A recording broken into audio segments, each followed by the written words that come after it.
my lovely house. I love you, house. You know what I should do this morning? I should go around and say hello to all of my hanging pictures. Hello, new and tasty. Oh, it's gone. Good afternoon, Resident Evil 2. You're not there. Okay, no, don't worry. I understand. Hello, Eco. Oh. Eco. I just remembered. I'm moving out again. Ooh.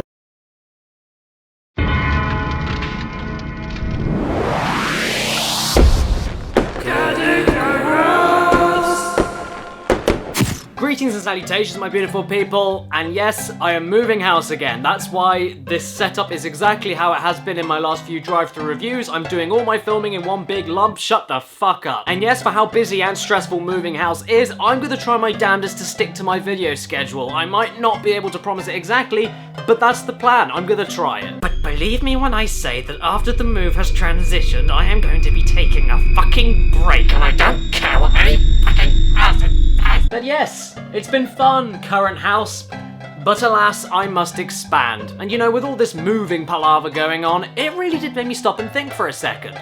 What are the most badass caves in video games? Well, I made a video about that today because who doesn't love living in a cave? Despite the people who have never lived in a cave, because people don't usually live in a cave.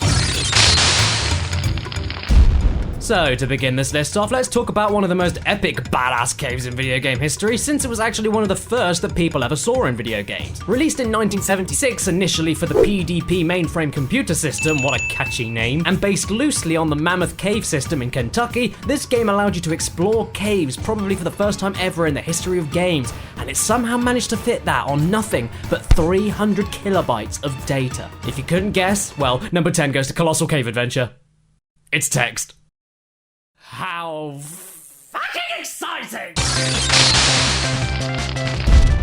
Number 9 belongs to the next game with cave actually in the title, Cave Story. Despite the huge critical acclaim of this game, and who can blame them, it's a very fun game made entirely by one bloody person, my god! I'm personally not one of those that rates this game too highly. I mean, it's really good and I really like the plot and the awesome weapon and leveling system, but I hated the random sudden difficulty spike in the ending chapter. I hated the cheap as fuck ways the game makes you miss a specific ending by not doing very specific things that make no fucking sense. And for a game heavy on the platforming, I wasn't too fond of jumping. But despite all of this, I must admit that the cave in this game is so badass that it's truly worthy of such for being plastered in the game's title, and definitely worth being the center point of the story that the game self-righteously tells you it will be telling. The entire game for the most part takes part in this intricate and highly explorative cave system because of the walls on the surface, and you'll meet some very interesting friends and foes while digging through them. People live and die in these caves, which says a lot about the inner ecosystem in these rocks with holes in them. You get the impression the characters here just made the best of a bad situation and are just trying to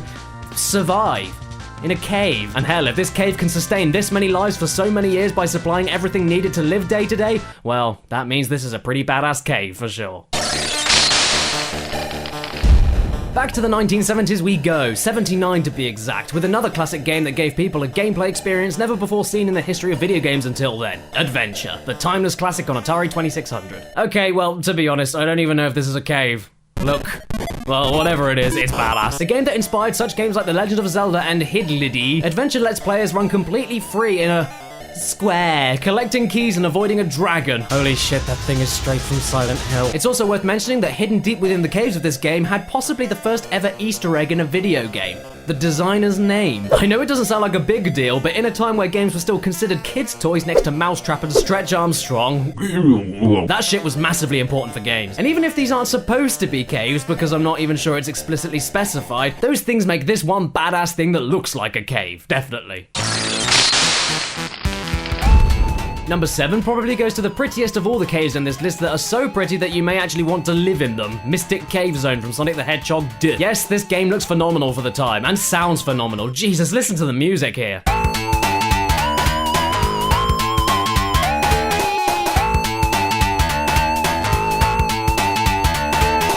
But I won't lie when I say I never play Sonic games too often. The Hedgehog is far too hit and miss for me to give a single shit about his red shoes and dickhead personality. But goddamn, I must admit, Sonic 2 is maybe my favorite classic Sonic game, and Mystic Cave Zone is one of the reasons to why that is. Arriving at the halfway point of this game, Mystic Cave Zone is when the game suddenly takes a U-turn with how you have to approach it, throwing many traps your way, many perilous ramps and enemy placements, and an overall atmosphere through the visuals and music that pretty much requires you to take this stage much slower than usual the first time you play it. It's great, you think you'll be able to speed through it after the first few zones, and then the game reminds you it's getting harder by surprising the fuck out of cocky first-time players, and truly making any kind of speed you garner in these stages worth a damn and reward the more skilled players. It's badass. It's Sonic 2.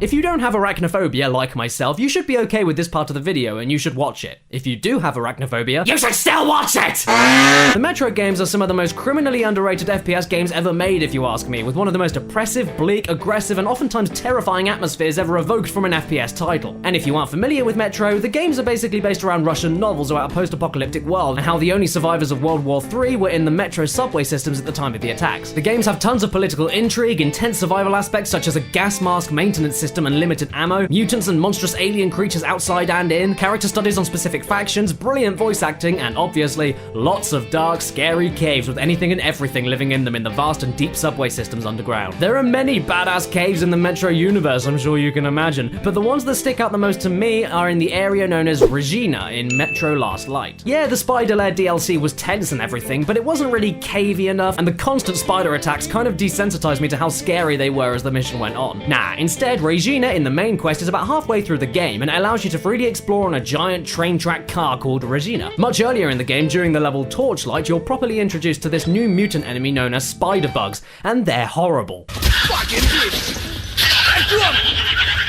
They're fast, make horrible noises, and are one of the more unique enemies in the game in the sense that you have to shine your torch on them to literally burn them. Then they flip over and you can shoot their bellies. But bearing in mind you have limited ammo and limited torchlight, yeah, it's not as easy as it sounds. So when you jump on Regina completely alone without your new friend that you had beside you in Torchlight when you first met the spider bugs, and you see that Regina has approximately 5 million blinding lights attached to it, your palm starts sweating. Because why else would it need that many lights?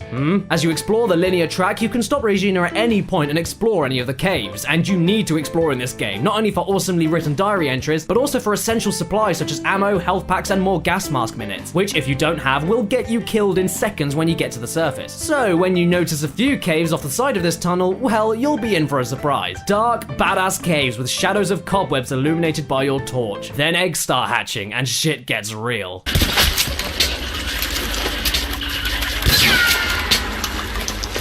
And for such cock teasers of caves, that makes the spider caves in Last Light totally badass.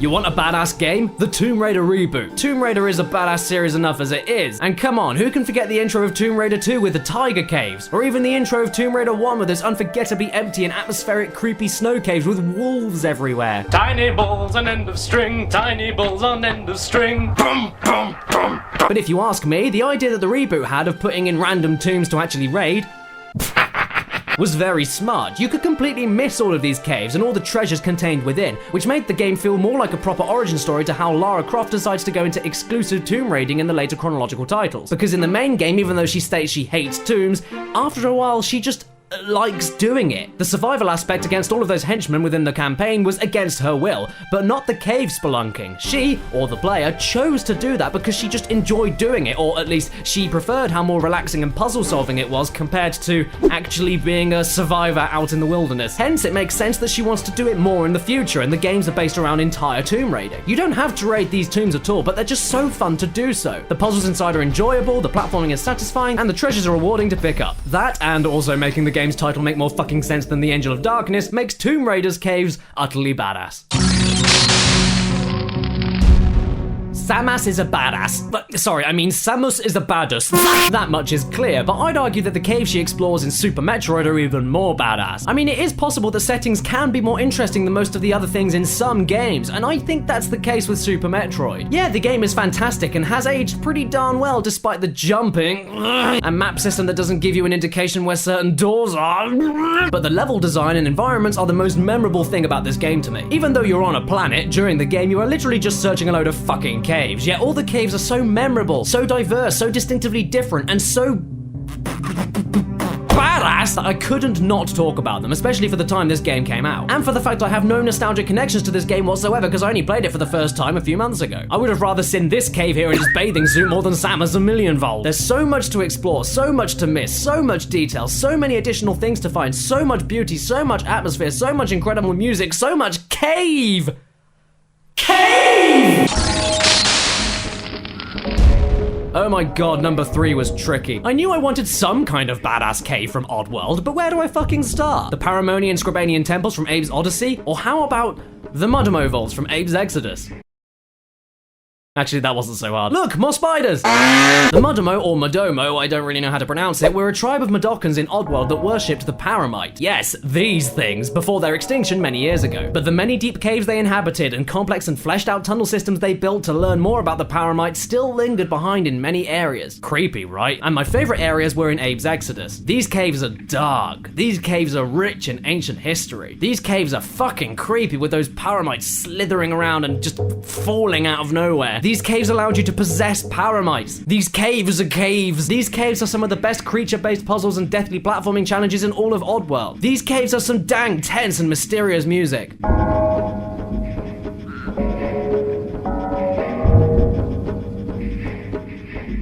These caves are bad. Ass.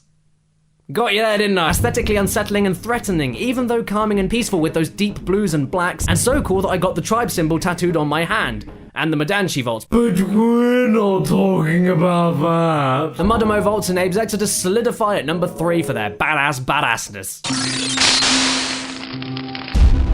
You know, I didn't really want to stick Minecraft at number 2 because I feared that people would get upset at me for talking about it. Minecraft is so popular and so universally covered by this point that there's nothing more you can really add to it. But I'm gonna try and do that now and say that the caves in this game are badass. Quote me on that shit, I'm the first to say it. Official review segment on the box art. The caves are amazing in Minecraft, seriously. Endless, deep, completely random, far too much to explore, far too much to see and mine, far too many enemies lurking in the darkness. I mean, god, if there was ever an open world game that made you truly feel like a proper discoverer, like whenever you find wooden panels and archways deep underground in the middle of a spider's nest that insinuates previous inhabitants once lived there until they were eaten alive by the spiders and left forgotten underground for nobody to hear about ever again, then please notify me. Probably the best example of a non-horror game actually being pretty unnerving and oftentimes scary, the atmosphere conveyed underground in Minecraft, even if you're totally prepared, can really catch you off guard, especially at night and when playing alone. There's no music, no escape, nothing but you and your quest to mine whatever, and the many groans and gurgles of hidden creatures ready to scare the shit out of you underground. Literally, most survival horror nowadays can't even compete with the atmosphere conveyed in Minecraft's many caves, and that makes them badass.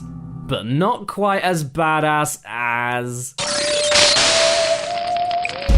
The Cave of Bad Dreams. Hey, let's play Rayman 2 today. Hell, actually Rayman Revolution. It looks better, plays nicer, and is totally open to create a sense of freedom yet total despair, unlike most sequels from a game with in them. Well, this is fun, fighting pirates, flying with your hair, sneaking around to amazing music. But what's this? The game decides to throw a curveball for the kiddies and give them nightmares. Seriously, Clark, you ate some shitty old food without even looking at it, and the only antidote is that the Cave of Bad Dreams? Ha! Fuck you! Have you seen this thing? Not worth your life. Friends for never. Talk about dark shit kids aren't ready for. Rayman 2 is full of it, not only in the soundtrack and enemies in the later game, but also with this, the Cave of Bad Dreams, with the one-eyed, black, magical, and hungry, badass-looking guardian. I'm gonna be living in a cave soon myself, and honestly, if I had the money, and this was actually real, I would totally live in this badass cave.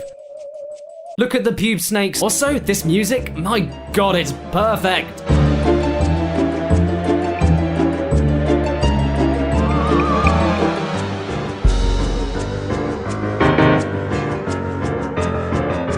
Not only does this cave house life-saving antidote, not only does this cave house this sickening creature that guards this much treasure and is genuinely enough to make any kid give up on this game, but there is also a sliding section where you are literally escaping from the drooling, sharp-toothed and gaping mouth of that same hungry creature. This all fits perfectly in the game, yet comes out of nowhere at the same time. It's creepy, yet relaxing and not too difficult. The beast is horrifying, yet not too threatening once you actually start taking him down. It's this constant juxtaposition of uncomfortability and serenity that makes this spooky cave a perfect backtracking diversion from the story mode track you were in the middle of. It also prepares any potentially scared kids for the shit the game throws at you later, and tells you that caves are fucking important. Because they are. Why are they important? Well, endless wealth and life itself literally resides in the caves. And you walked straight past it earlier in the game. You walked past that cave and you never batted an eyelid, but it was still there, waiting for you. It might have actually poisoned Clark deliberately to get you lured into it like a Bond villain. Because that's what caves do. Caves are alive, and this one's alive because it's a badass cave. And there you have it, everyone, my top 10 badass caves in video games. I hope you enjoyed this video, and please, in the comments, discuss between you about all of your favorite badass caves, because we all can't like the same things. I'd also like to take this time to say, yes, I am still partnered with the Pixel Empire. If you don't know who they are, they're a website which dedicate to selling high-quality, glossy wall prints and their original designs of all your favorite TV shows, movies, and video games. They're all ready for framing and they ship internationally. And also, if you go in the description and use the coupon code CADDY in big capital letters, you get 15% off of anything that you order on the site. And anything that you do buy on the site supports my channel directly. So it's another way of directly supporting the show if you'd like to, and you get a fucking fantastic wall print. My recommendation for this week is this limited edition collection of limited edition designs, which are now on a half price offer. They're awesome, and you can go in the description to see more about that. Thanks for listening, everyone. And until next time, if it's your birthday today or watching this video, then happy frickin' birthday to you, and please remember to stay beautiful.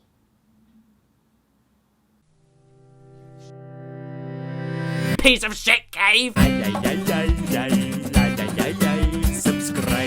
Thanks for watching this video. If you got this far, you must be very bored, or you're waiting for the outtakes, which will be there in a second, so just hear me out for a sec. Thanks for watching this video. If you enjoyed it, please like, share, comment, and do all that stuff, because interactivity with my channel makes sure that you get everything that I ever upload twice a week now, because if you don't interact, then YouTube will not tell you when I've uploaded. It's very important, and also it's great to spread the love around and help the channel grow. That would be fantastic if you could do that. And also, click on this screen for more videos and stuff.